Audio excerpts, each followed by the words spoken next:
welcome to episode 2 of Oracle Talks, a yipping good time. In case you haven't noticed my theming for episode names, this episode is all about, or focused on, I shouldn't say all about, focused on our new setting, Wyld Space, which we kind of dropped little nuggets of in the last episode. But this one, our Oracle answers all questions will be about our new setting, the design challenge. A little sneak peek is going to be sci-fi focused. And then obviously we have announcements both around our new setting and some fun things that are coming up. But as last time, our first segment is news wrap up, where we talk about a couple cool things that we've seen and discuss a little bit about the news that we've seen coming up. I'm actually going to go from the bottom up because I'm super duper excited to talk about the bottom one, which is Girl by Moonlight, a magical girl role-playing game, is out and about, and everyone must play it immediately.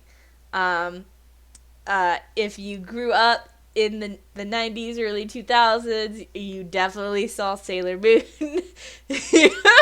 And you want to live your best Sailor Scout life, trauma and all.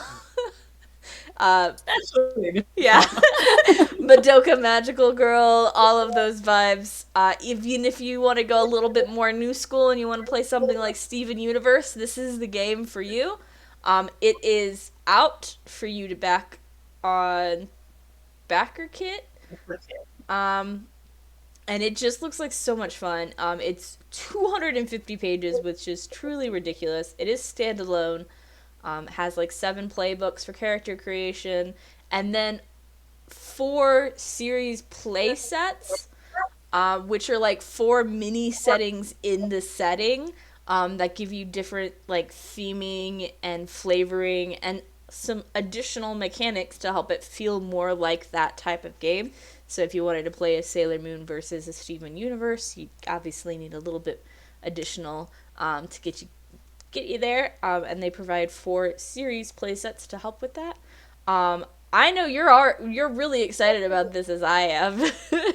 I really am. I was a day one backer too because I love all the Magic Girl stuff. I was not a child when I watched all of Steven Universe and loved it. Now when I rewatch it, I fucking I love Magical Girl stuff.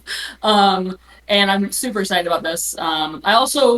I love the concept of like micro settings for games. Only because, and maybe it's as a designer myself, I rarely use other people's stuff. But if it's like a micro setting or like these places for the scenarios to play out, like it's much easier for me to spin off and riff off of that. So I'm way more likely to use those than I am someone else's full setting. And so I love the additional books that they give you for this that like let you express those different styles of magical girl play. I think that's going to be very, very cool. Yeah, I mean, I'm super excited about it. I may or may not force all of my friends to play it. I would love to play that. Maybe we'll do that as like a live stream event or something. Yeah. Just force everyone to be magical girls. In that same micro settings line, though, we now get to see the mechanics and things behind Candela Obscura by Critical Role, and their Illuminated Worlds D6 dice system, which just seems really cool. Very, very narrative heavy. Rules light. Like, I think they roll maybe once every 5 minutes in the game. Yeah. Just to remind you that you're playing a tabletop RPG. Yeah, you gotta remind them occasionally, like, give me a dice roll. But it's very, very role-playing, narrative-driven. And I just love D6 systems. Like, they're so smooth to run. Especially if you're, like, at an event or something. Like, just telling someone, hey, this is the breakdown of the D6 as far as succeeding and not succeeding. That's all you need to know. Like, yeah. I love D6 stuff too. Keith is never been a huge fan of the D6 systems, but I love them because like you said, they're like, it's a real quick and easy way to get things running. And people have done a million different cool things with D6s for, their different systems and stuff. Do you want to know my favorite part of this game that has come out? But Chris Hopper, who is the layout person for our Cypher Shorts, who is the layout person on Haro, and will be the layout person for us for as long as I can keep him employed by us. He was someone who helped do the layout on that quick start. Oh. He's a part of that team, yeah, which is pretty rad. Yeah. There were a bunch of hands in that, obviously, but he was a part of the team that handled the layout for that, so it's pretty cool. Yeah, and I mean, we're all about quick start guides here. I mean, in case you didn't notice with Haro, and we'll be doing it with Wyld Space too. But it's such a good way to kind of like give a little bit of a sneak peek behind the curtain, like give a little bit of taste, and the flavor that's in Candela Obscura with like the bleeds and the investigation and the weird shit. Damn it, it's 9 minutes. I'm gonna have to bleep that out. You're gonna have to bleep me earlier. I'm gonna have to, yeah, I was like, oh damn. But it's such like you get so much flavor of the micro setting jammed pack in that. Yeah. And it's just so good. Like, instantly what kind of world you're in. Instantly the, like, vibes of the place. I could see this being run at events because people just love to cosplay, and this just lends itself so well to it. Yeah, I mean, look who made it. But, yeah. Like, I don't know if you've seen their Halloween episodes and the cosplays they come in for their Halloween. They do the whole thing. They go hard.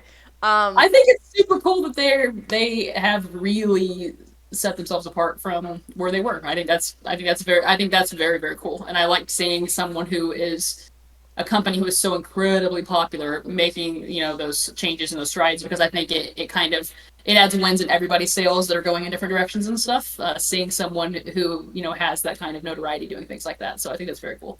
And I will say a lot of people are comparing it to Blades in the Dark. I mean, because it's a D6 system. That's like one of the biggest D6 systems out there currently.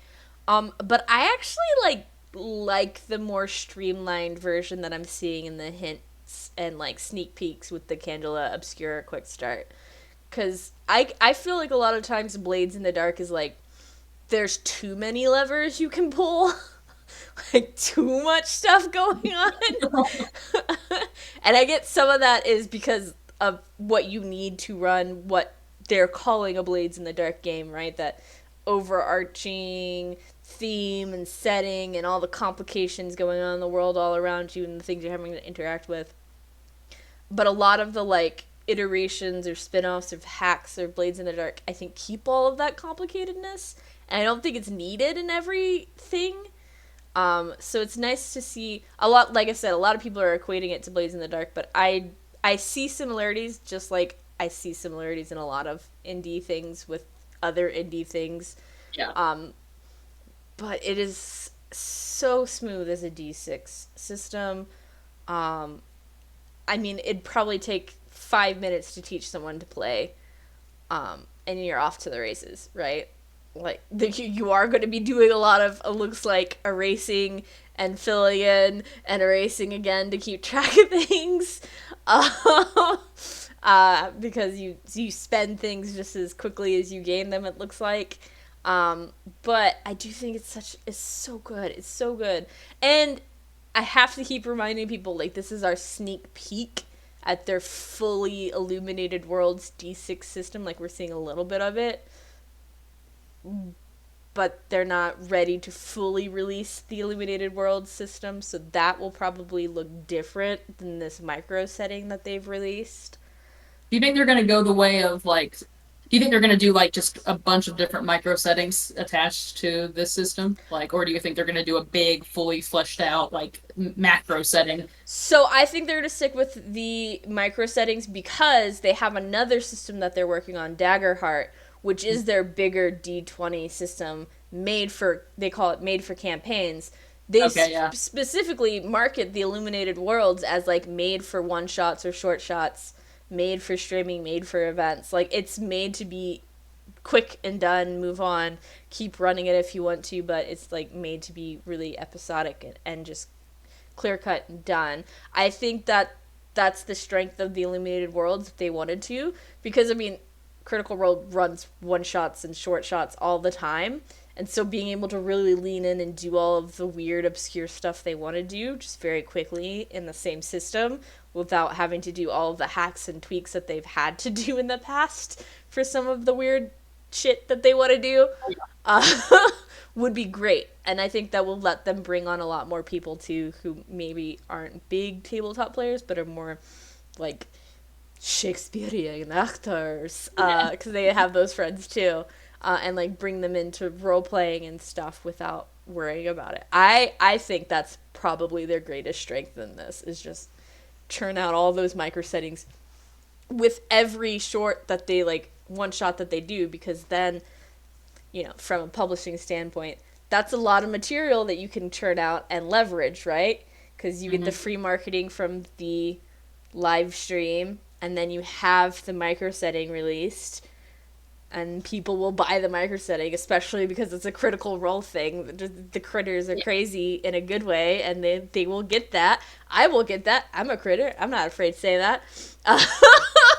And so, like, being able to leverage the live stream and have that micro setting out, and have the how to play that micro setting video that they released right before the live stream, beautifully done. They've got a machine working in the background of Critical Role right now, and I love it. Awesome. You're making me pumped about something that I might not have been pumped about otherwise. And I'm just saying, because we have friends that run charity streams all the time. Illuminated Worlds might be a good one to run some charity streams in, because it's really rules light and leans into how crazy all of our friends are with roleplay. And charity streams tend to be some of the most bonkers streams, actually. Lastly, there's an announcement that Rust and Redemption will be at Gen Con. So registration for that opens up May 21st. It is a post-apocalyptic world, but unlike Haro, it looks like is very like Warlord heavy, very much more like Mad Max. And it's another of their white books, which that is beyond the actual rule book itself. The white books, the genre books, are what really pulled me into the Cypher system at first, just because they offer you, again, without like I said, I don't prefer a massive setting of someone else's stuff. I just want all the ingredients so I can do my own thing with it. And those genre books give you everything that you need to run, like, you know, your own type of games, various games in those type of genres. And so Rust and Redemption is basically you can run your post-apocalyptic game, whether that it looks like Last of Us, or it looks like Mad Max, or it looks like Kipo. You know, you have these different options available, and it tells you. And then it will include a micro setting like they do in each of their genre books that will give you like something to play in if you're not the kind of person that wants to create your own setting. But yeah, it's going to have a massive amount of post-apocalyptic stuff in it. I'm betting they're going to have some more robust crafting rules, which would be very, very rad. So that's going to be a good time. And they're running a bunch of really cool stuff at Gen Con this year. Like it sounds from the sound of it that they're running like 36 tables or sessions during Gen Con. So I mean, plenty of space for whoever's going to Gen Con to just snatch one of those up, and hop in on it. It looks really cool, honestly. I love the little like blurby description they gave. They're like, raiders, radiation, and other threats of the post-apocalyptic wasteland, including a mysterious warlord with no face, stand between you and a before-time seed bank with life-saving grain. I was just like, I don't know why in my head, like, because of the double dash, it went from being a serious voice, but like because of the double dash, I just like see it as like a little clippy pop up. But that is our news wrap up, and as always, right after our news wrap up, we have our community spotlight, and I I'm not sure I got the name right in the first episode, and I'm pretty sure I'm not gonna get it right in this episode. But can't have not Canadian. Ting. Is amazing. Is a channel for a lot of RPG content. Does a lot of Cypher reviews and things as well. Does a lot of live streamed things. At this point, you have seen Jess in one of those live stream things because this, in theory, comes out the 12th, which is 3 days after Jess was in the thing. Um, Also, he interviewed me as well when we were doing Haro. So he is one of the many places that I shuffled around to during the Haro Kickstarter campaign. Very, very, very, very rad dude. Talented in more ways than is fair for a normal human being, actually. Runs an amazing channel, just super, super nice, amazingly talented layout artist, amazingly talented game designer. Just, he's got it all. And I'm speaking from a point of envy and love, but yeah, he his channel's got a lot of basics videos for Cypher, so if you're trying to introduce new people to the system, it's a great place to go. He also does, like the one shot that I was just in, he does a lot of one shots where he basically teaches Cypher to the cast and the audience while it's going. So sort of to show how you can run a very streamlined game with relative beginners and everybody can still have a great time, and just kind of show off how easy it is to get up and running with the Cypher system. And he also does a lot of like Foundry conversion videos as well. He's done a good series of those, which shows you how to utilize Foundry with your Cypher stuff, which is super cool and very useful for a lot of people in the BTT space. But yeah, great channel, great guy.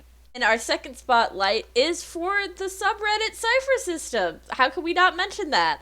Yes. And that subreddit is, and again, the community in general is just magnificent. I've said it before, like everything I've been in, but to me, if you can walk blindly into a Reddit and post something and nobody yells at you, that's a pretty great community. And I've we've posted there and people have just been super cool and welcoming and just nice stuff. So if you're looking for quick answers or if you're looking for just like a subreddit that is not a burning tire fire, that's a good one to hang out on. And as always, everything we've talked about in the news wrap up and the community spotlight, if future Kayla remembers, will be linked in the description below. I hope I remember. And our next section, as always, I say that this being our second episode, is our Oracle Answers All section. This one is themed for our new setting, which is Wyld Space. We've gathered these from, again, our Discord, from our patrons, from the forum that we've been pushing on social media, which is also linked in the description. We gathered all of those together so that we can kind of highlight them here and answer them if we see them popping up a lot, or we see, if we pick a theme and we're like, oh, this goes with this theme. They'll be in here. And just before we jump into it, just to clarify, Jess, what is Wyld Space? Wyld Space is our next setting, our first sci-fi setting.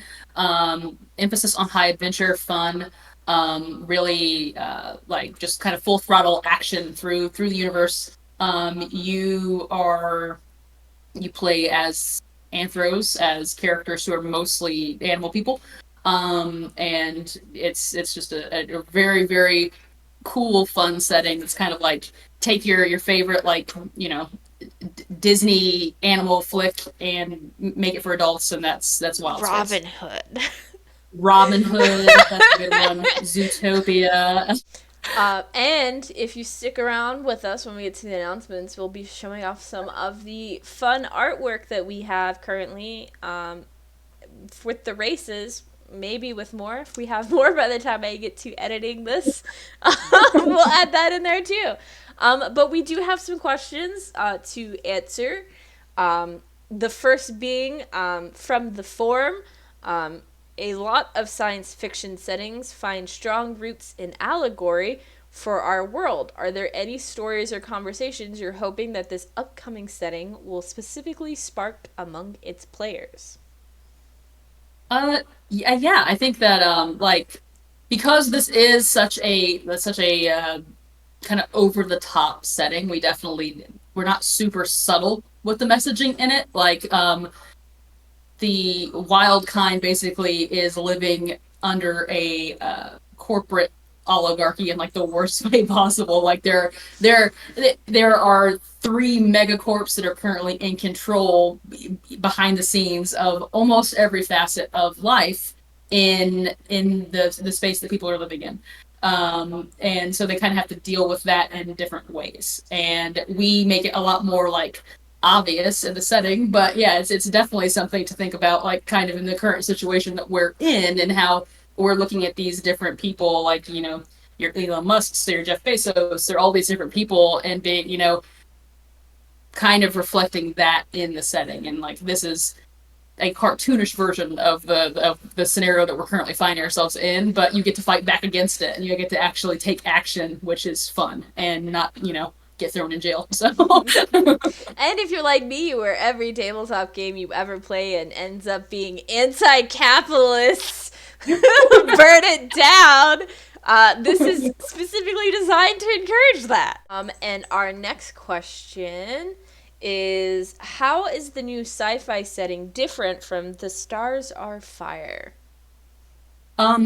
There is, I mean, we're realistic in enough of a way for you to have like a fun suspension of disbelief time, but it's definitely not as if you read The Stars Are Fire, it's definitely very real feeling. Like it feels very much like this is a natural progression of where we're going now to what might actually happen one day.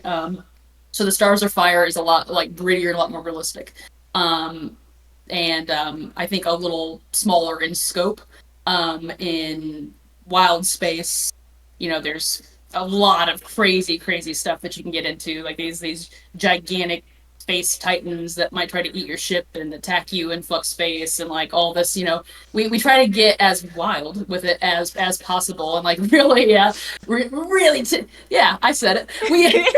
You're not the only one that gets that pun, Kayla. But yeah, we try to definitely like make it as like out there while still being able to get that like that immersive suspension of disbelief that you like from role playing games. So if you want to have like those serious character moments, you definitely can, but you might be having them, while you're doing something absolutely wacky and crazy out in space. So. And another question, I know what my answer for this one is, but I want to know what your answer for this one is. Are there any planned surprises for this setting like Haro had with sand ships? Yeah, of course there is. If any, first of all, I don't think we can. Brief aside, when we were going to switch over from 5e to Cypher, we were like, okay, we need to be as conservative as possible right out the gate, so that no doing what we did in 5e, where we make up a bunch of new systems and rules and things like that, and then we immediately change the way that ship battles work and stuff like that. So threw that right out the window. We didn't keep to our own rules. But so yeah, there's gonna be a bunch of I know what you already have, in your back pocket. I know what Keith has in his back pocket with these massive titanic creatures that you can come across, which have like their own basically ship to ship battle capabilities, even though they're creatures. They're like these bio guns and things, and like little internal warp cores essentially, and all sorts of cool stuff. So yeah, there's definitely going to be a lot of surprises, which I can't give away all of them now, but if Kayla wants to dive a little more into one, I'll give her a so I mean, we might have a customization system for our artifacts with this setting that I've kind of been playing around for a while with, and just kind of like seeing some of the discussion around the fact that like artifacts don't really have a lot of customization, and this sci-fi setting just felt like the perfect place to add that, because a lot of our artifacts are obviously going to be sci-fi based. So we will have a customization rule set for you.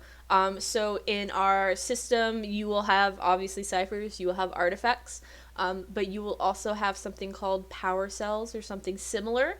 Those are the little things that you can switch out and add and just kind of like combo in your artifacts to customize it.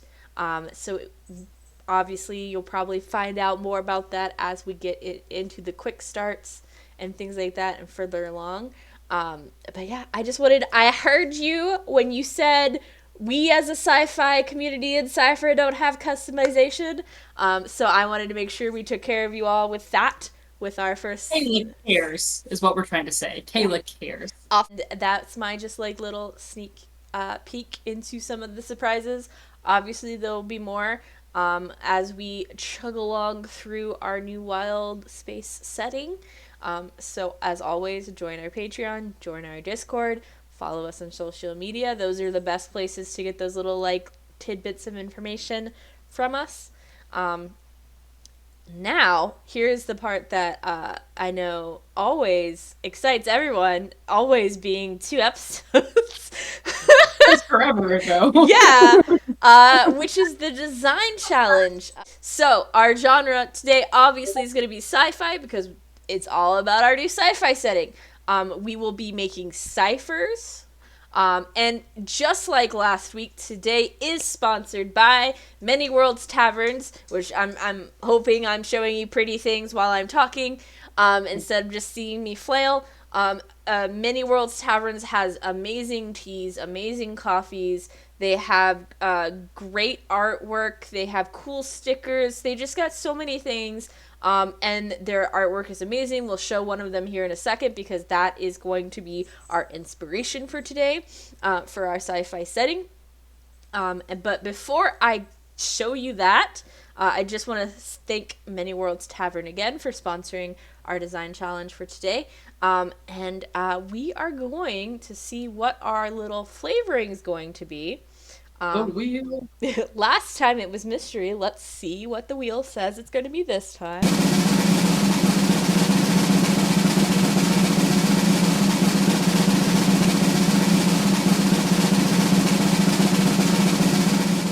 Afterlife. So an afterlife related cipher. That's sci-fi setting. And our little inspiration for Many Worlds Taverns today. Oh my gosh, I don't know if I can show all of this at once. Oh, snap. It's this really cool. Oh, I'm gonna have really cool piece of artwork. That's awesome. Look, it's just so cool. It's so huge too. It for anyone who plays any kind of card game, Magic the Gathering, Pokemon and Yu-Gi-Oh are still things, right? Yes. I played Pokemon, Kayla. These would be great for those. Be able to lay out your deck builders. They have tons of these with awesome art. This is the one we'll be using today for the sci-fi. You see a little dude there working on their little car thing. You see some like weird floating ships in the distance. So it's clearly an alien planet. Obviously. Obviously an alien planet. And we have to now make a cipher for that in sci-fi that is for the afterlife, which that's totally like a normal thing, right? That's gonna be like a normal thing.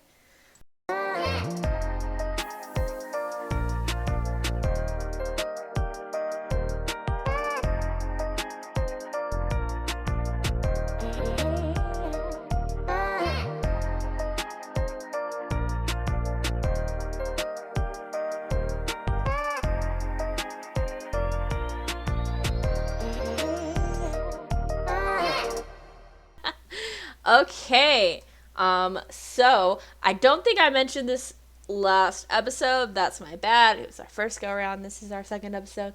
But these, if you want to see these things in the fully edited and usable forms and not in this quick 10-minute version, check out our Patreon and our newsletters for our Cypher booster packs. We will be including these in those. So the final form of these things that we're making during the design challenges, you'll be able to see and use by checking those out. And just like last time, I'm going to toss it to you, Jess, to go over your thing first. Okay. So I designed I went very alien with it, but it's still kind of like the afterlife thing. Maybe make it a little more, I think, out there than I probably would have. But Cal Rain Pillar. Level 1d6 plus 2. Form a tiny black obelisk made of a synthetic alien material. Effect. When activated, the cipher releases the memories and personality of the person who was impressed upon it, giving the user access to any of the information stored within for the next 24 hours. The GM should determine what information, skills, etc. that this provides access to at the time of use. At the end of the 24 hours, the user must succeed on an intellect defense roll equal to the level of the cipher, or lose access to a portion of their own memories and lose training in 3 random skills. If they were specialized in one of the randomly selected skills, they are now considered only trained in that skill. I mean, I'm all for the high risk, high reward. In case people haven't read or checked out the chance crystals yet, in Haro, I actually, I mean, you cheated on time. I kind of cheated a little bit. I made 2 ciphers because I had so much time. How dare you? How dare you? So the first one I made is called the Ghoul Com.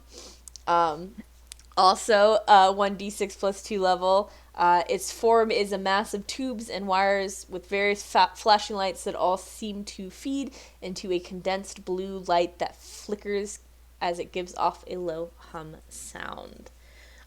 So almost think like somebody caught a will-o-wisp and was like, I'm just going to hook up a bunch of junk to it. That's clearly how you use this.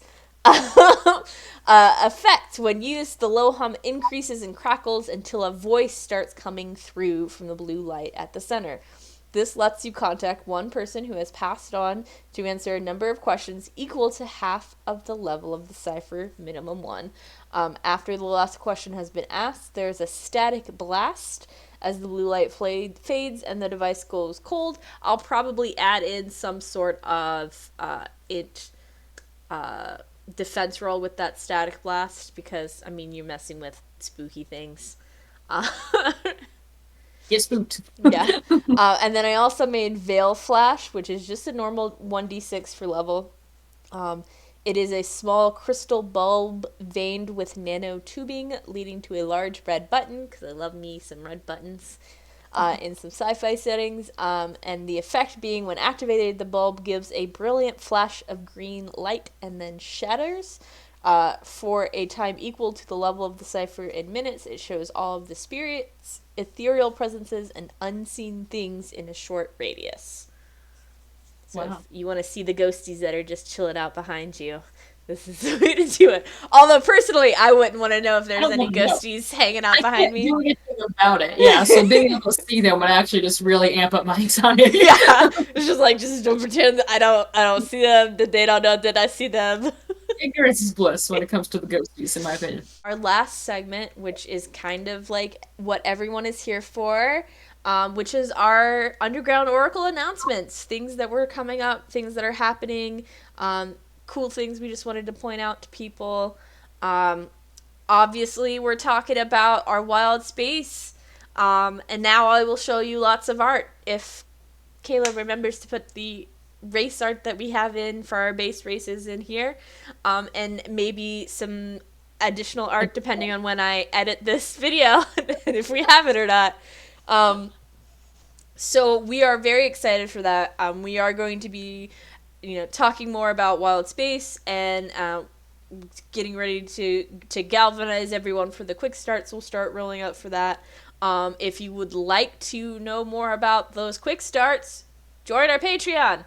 That's the best way to do it. That's the best way to get it.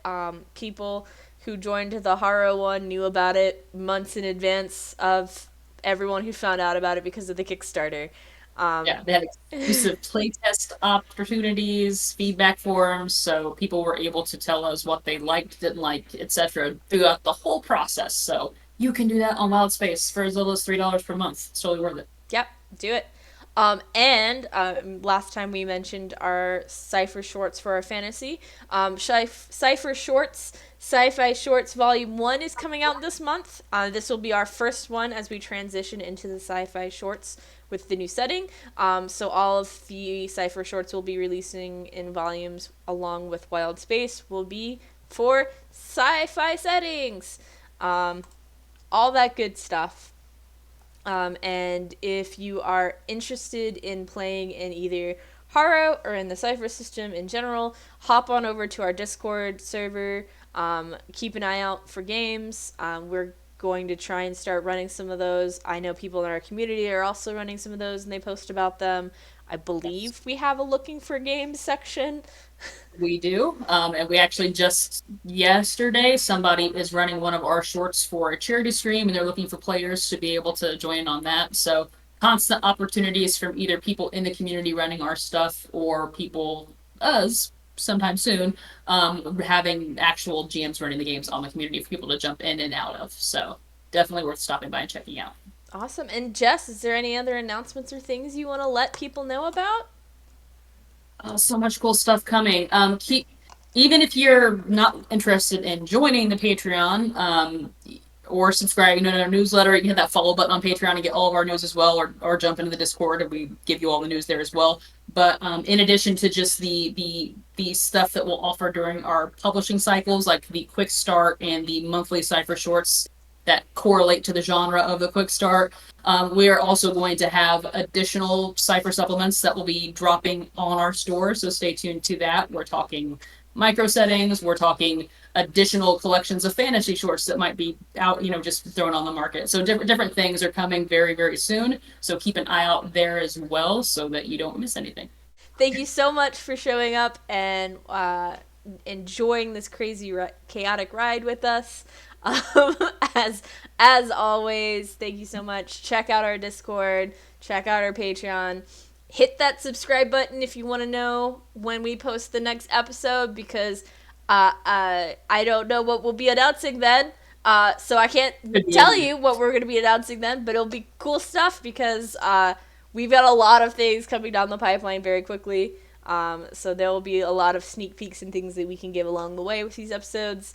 And of course, if you have any questions, please submit them to the form below, and you'll see those appear in an episode of Oracle Talks as well. With that, again, just thank you for coming, and we'll see you next time. Bye bye.